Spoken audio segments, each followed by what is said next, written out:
Hi, I'm Charles, and you're watching The State of the Republic.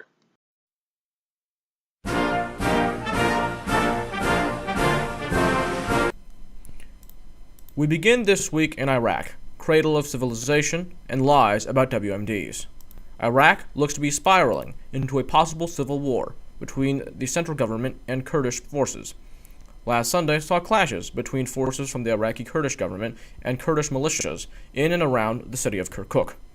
Iraqi federal troops were also supplemented by Iran-backed Shiite militias. The military push by the central government has been in response to an independence referendum held by the semi-autonomous Kurdish government near the end of last month. The U.S. has avoided taking a side in this conflict, as both sides have received material support from the U.S. government in the fight against ISIS. As the fight against ISIS winds down, these long-simmering tensions are only likely to increase in severity. It is very much within the realm of possibility that America could go to war in Iraq again. Persian Gulf 3. Third time's the charm! Speaking of foolish wars in Iraq, John McCain and George W. Bush. Both men gave speeches forcefully condemning Trump without actually mentioning him this week. McCain said these words: "To fear the world we have organized and led the 3/4 of a century, to abandon the ideals we have advanced around the globe, to refuse the obligations of international leadership and our duty to remain the last best hope of Earth, for the sake of some half-baked, spurious nationalism cooked up by people who would rather find scapegoats than solve problems." George W. Bush said this: "In recent decades, public confidence in our institutions has declined. Our governing class has often been paralyzed in the face of obvious and pressing needs. The American dream of upward mobility seems out of reach for some who feel left behind in a changing economy. Discontent deepened and sharpened partisan conflicts. Bigotry seems emboldened. Our politics seems more vulnerable to conspiracy theories and outright fabrication." This week also saw a rather strange spectacle in terms of relations between Congress and the executive branch. In a virtually unprecedented move, Trump and McConnell had a press conference to essentially say that they were the best of friends. During the conference, Trump was asked why he hadn't done anything regarding the 4 U.S. soldiers that had been killed in a firefight in Niger: Sergeant LaDavid Johnson, Staff Sergeant Brian Black, Staff Sergeant Jeremiah Johnson, and Staff Sergeant Dustin. Trump chose to respond with an absurd lie about Obama not calling the families of dead soldiers. He had since continued to insult and lie to Gold Star families. After the news conference, Trump's White House panicked, as they very clearly knew that Trump had not contacted all of the families of soldiers killed on his watch. The White House was apparently so unaware of the issue that they did not even have an up-to-date list of service members who had been killed in action, and had to send for one from the Pentagon. The families that Trump had contacted also had their own issues with his calls. One father said that Trump promised him $25,000, and that the White House would work on helping him set up an online fundraiser. Trump only wrote the check after the press found out about the promise being unfulfilled. Eventually, Trump finally got around to speaking to the families of the soldiers killed in Niger, and he managed to screw that up too. According to Congresswoman Frederica Wilson, in his call to the widow of Sergeant LaDavid Johnson, he stated, quote, "He knew what he signed up for, but when it happens, it hurts anyway." Trump essentially said, "Shit happens," to a war widow. Sergeant Johnson's mother confirmed the accuracy of Congresswoman Wilson's statement, saying, quote, "President Trump did disrespect my son and my daughter, and also me and my husband." Trump's White House subsequently desperately tried to defend Trump's stupidity and incompetence, and they opted to use John Kelly and his deceased son as a human shield. John Kelly proceeded to shred more of his credibility by going to bat for Trump and making up a plethora of misleading statements and outright lies about Congresswoman Wilson. White House Press Secretary Sarah Huckabee Sanders defended Kelly's statements by saying that 4-star generals were not to be questioned. So that's definitely not military coup. What should also be noted is that Trump in the past has attacked no less than 3 separate 4-star generals. On a more serious note, more and more questions are arising about what U.S. troops were doing in Niger in the first place. Trump, for some reason, squashed a previous condolence statement that was being prepared by the White House after the firefight, and the administration has been rather tight-lipped about it. This has caused Congress to start complaining rather loudly about the lack of information. This all comes as a continuous flow of stories has continued to emerge about Trump's instability as a person, and the extent to which White House staff work every day to squash his more crazy ideas. So apparently, the current idiot is at least somewhat restrained. This is not encouraging news. If you want to stop the madman from launching a nuclear war on his own, support the bill by Senator Ed Markey and Representative Ted Lieu to stop a nuclear first strike without congressional authorization. The administration also suffered several blows in the court system this week. On the policy level, 2 separate federal judges issued injunctions against the Trump administration's latest travel ban, now their 3rd attempt at such a ban. The Trump administration has also been blocking the efforts of undocumented pregnant minors in federally funded shelters to terminate their pregnancies. A federal judge has ruled against their efforts to completely block a woman's constitutional right to her own body. In personal scandals, a subpoena has been issued for Trump campaign's documents related to his sexual harassment allegations. We may soon find out the full extent of the Trump campaign's efforts to try to cover up for their candidates' harassment. Furthermore, a lawsuit by Citizens for Responsibility and Ethics in Washington over Trump's foreign payments is being fought in federal court by Trump's DOJ and is advancing. The Russia scandal, of course, also saw more revelations this week. Russians paid genuine U.S. activists to start strife and protests during the election to further divide America. In addition, former CIA Director John Brennan essentially stated that given how sophisticated and well-targeted the Russian campaign was, they would have needed American help. The Senate Intelligence Committee's investigation into this mess is also proceeding, as former Trump campaign manager Paul Manafort has been subpoenaed, and another former Trump campaign manager, Corey Lewandowski, has spoken with Senate investigators.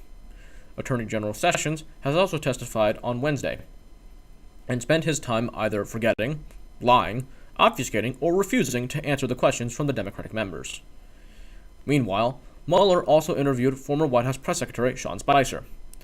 This comes after Mueller last week interviewed former White House Chief of Staff Reince Priebus. Trump has since once again taken to whining about the Clintons, which has seemingly always been his strategy when there was scandal breaking.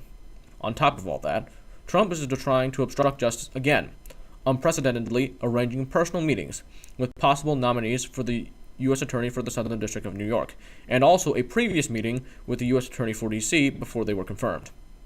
The districts these particular districts are overwhelmingly likely to be the jurisdictions where charges will be brought against Trump. Furthermore, Trump has announced that he will help pay the legal bills of those involved in the scandal, in a desperate bid to stop people from ratting on him.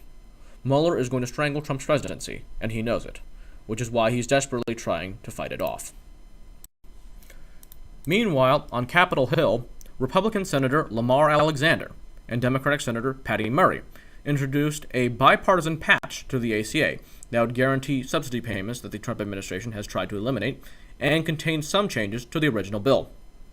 Trump's position on the issue is, charitably speaking, difficult to discern at best, and at worst, self-contradictory. Trump has supported it, attacked it, and been lukewarm on it. The Republican leadership in the House is not terribly keen on the compromise, and it is expected that the fix will be delayed and be put in a year-end budget package, if at all. In the meantime, Trump seems to think that the Democrats will take the blames for the ACA's issues, even though it is quite clear to everyone involved that him and the Republicans are now in control, and are therefore to blame for problems arising from our nation's Rube Goldberg-esque healthcare system. Republicans also took an important step in once again screwing the American people by passing their new 2018 budget in preparation for their tax cut push. The House budget planned on paying for tax cuts with cuts to Medicare, Medicaid, Pell Grants, and virtually everything else that actually helps working people. The Senate version chose a different track, instead allowing for $1.5 trillion increase in the deficit over 10 years. House conservatives are threatening to sink the new budget without the budgeting tax cuts being pushed even sooner. Their big tax push has been rightly condemned as a massive giveaway to the rich at the expense of working families, which for the Republicans is a feature, not a bug. It should also be noted that there is increasing talk on Capitol Hill about Republicans dumping Trump like a hot potato once they pass their tax bill and they have something to run on in 2018. Similarly, Trump's nominees are also facing resistance in the Senate. Trump's nominee for drug czar, Representative Tom Marino, had an investigative report reveal that the legislation he wrote severely hobbled the DEA's efforts to stop the opioid crisis. The report triggered a chorus of objections, and the nomination has since been withdrawn. The opioid crisis is now increasingly being seen as a public health emergency and is considered a possible vector for the spread of HIV. Trump's nominee for the D.C. Circuit Court of Appeals, Deputy White House Counsel Greg Costas, has also faced questions about his work for the administration, including on the administration's attempted travel bans, their work on DACA, their voter fraud commission, and their response to the Mueller probe. Democrats have raised rather inconvenient questions about the nominee's independence from the administration.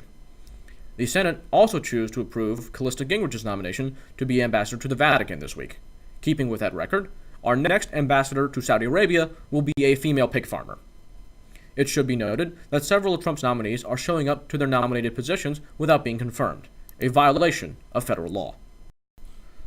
On the electoral front, the Alabama special Senate election has continued on, with Roy Moore once again putting his foot in his mouth and chewing on it a little.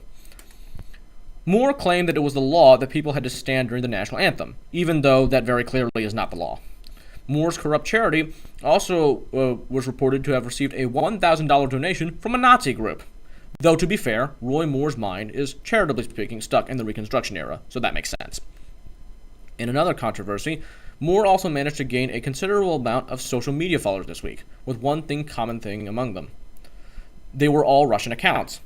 Moore in the past has praised Vladimir Putin, especially praising Putin's wide anti-gay stance. If you want to keep a corrupt, hyper-religious nutjob from being sent to Washington, support Doug Jones for Senate. For 2018, Republicans are also increasingly worried about candidates like Moore being pushed by Steve Ernst Rome Bannon's planned primary challenges. Bannon is currently crisscrossing the nation in search of campaign cash to fund the planned challenges, while McConnell's team is aiming to lock down donors in a bid to try to weaken Bannon's efforts. In worse news for McConnell, there is increasing chatter about Thad Cochran being unable to serve out his full term. In Cochran's last Senate election in 2014, Republican leaders invested heavily in order to help Cochran fend off a Tea Party primary challenge from State Senator Chris McDaniel. Cochran was able to barely win the Republican primary runoff in that election, and his victory was widely attributed to turnout among traditionally Democratic voters and Cochran's advantage of incumbency and as chairman of the Senate Appropriations Committee. Because of Cochran's health issues, Republicans are now worried about Cochran stepping down and triggering a special election.